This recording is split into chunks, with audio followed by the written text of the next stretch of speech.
suis aujourd'hui avec Jérôme Lebet, directeur du festival Mosaïque. Bonjour Jérôme. Bonjour. Tout d'abord, comment est-ce qu'est né le festival ? Alors, Mosaïque est né, là c'est la 9e édition qu'on fait cette année, c'est né d'une volonté municipale de renforcer le caractère musical de la ville du Havre. Et nous avions avant un festival qui s'appelait les Estivales, qui combinait art de la rue et musique.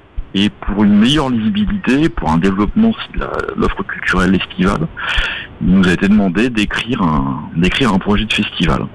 Donc c'est comme ça qu'on a monté cette opération avec Yann Boulba, mon compère, et avec toute l'équipe, parce que c'est forcément un travail d'équipe avant tout. Mais je pense que Westrack, vous connaissez bien l'histoire avec le West Park et autres. Et on a regardé un petit peu ce qu'était Le Havre. Le Havre est une ville ouverte sur le monde parce que c'est un des grands ports internationaux.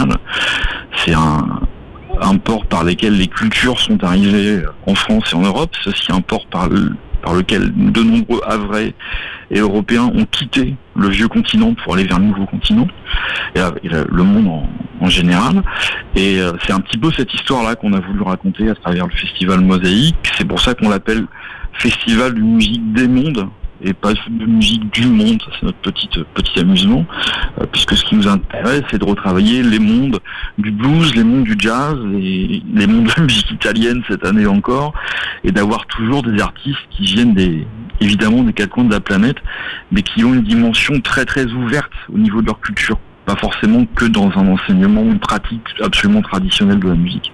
Est-ce que vous pouvez revenir un petit peu sur la programmation de cette année ? Bien sûr. Il y a plusieurs choses commune à chaque édition, et celle-ci ne dérogera pas à la règle.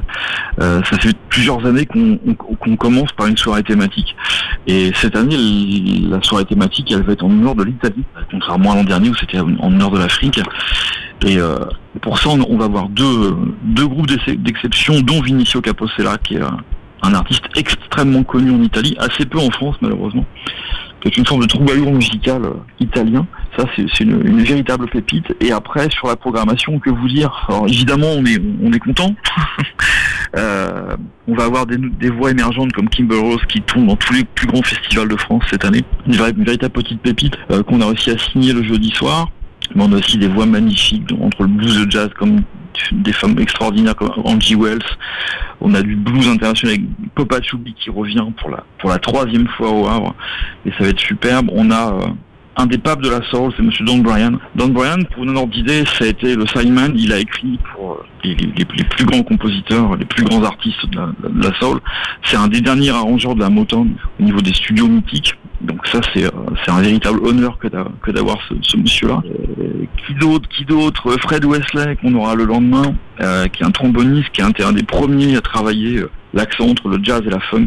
Énorme monsieur, qui a été musicien pour des gens comme James Brown, rendez-vous compte, voilà, il a tourné pendant des années avec les plus grands de la soul music. On a une belle grosse programmation de blues aussi cette année, un petit peu plus que l'an passé. Et évidemment, Mosaïque, c'est pas que des artistes internationaux, c'est aussi des artistes locaux ou régionaux, parce que c'est bien de pouvoir les mettre un petit peu sur le devant de la scène. Et voilà, un festival doit aussi permettre de promouvoir des jeunes talents locaux. Donc on n'en manquera pas cette année. Et pour ce qui est des infos pratiques, pour accéder au festival ou sur place, comment est-ce que ça va se passer ? Alors sur place, les horaires, le mercredi, jeudi, vendredi, on ouvre les portes du festival à 17h. Vente de places sur place, évidemment. Il y a d'ores et déjà plus de passes. Tous les passes ont été vendus. Alors on est très étonnés parce qu'on a mis pratiquement le double à vendre de l'année dernière, et ils se sont arrachés comme des petits pains. Il n'y en a plus, on est à saillie de coups de fil. Et donc sur place, les gens pourront acheter une place, évidemment, pourront même acheter 5 places pour les 5 jours du festival, évidemment. Il y a une restauration qui est prévue sur place, possible. Il y a une petite dizaine de food trucks qui vont permettre aux gens de se restaurer, de boire un verre. La fermeture du site est prévue à 1h du matin. Si ça danse bien et que la fête est belle, ça peut durer un petit peu. Le festival, c'est dur de savoir exactement à quelle heure ça se termine. Que vous dire d'autre pour le parking, il y a un grand parking à l'arrière des jardins suspendus. Il y a un parking qui est très peu utilisé le soir. C'est un petit conseil pour nos amis spectateurs.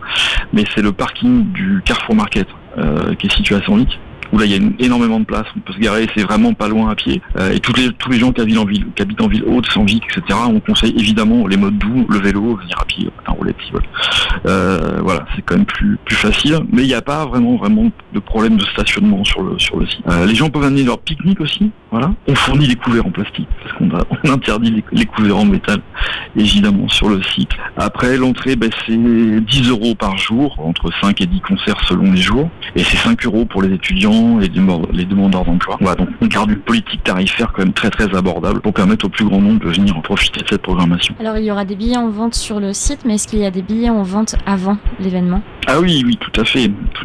Il y a des billets en vente à la FNAC, il y a des billets en vente à l'Office du tourisme, il y a des billets en vente sur tout ce qui est France Billets, tous les dispositifs de France Billets. Donc oui, tout à fait, il y a d'autres possibilités. On peut les acheter en ligne sur le site de la FNAC aussi. Et à l'hôtel de ville, vous pouvez en acheter. Il y a plusieurs endroits comme ça qui sont possibles. Et après, toutes les informations, renseignements, vous avez tout sur le site mosaïque.fr, qui est très très bien fait et qui vous donne l'intégralité des points de vente, des dispositifs, des heures des points de vente aussi, parce que certains n'ont pas les mêmes horaires que les autres. Vous pourrez retrouver le Mosaïque Festival du 18 au 22 juillet au Jardin Suspendu. Bien, merci beaucoup, Jérôme Levet. Merci.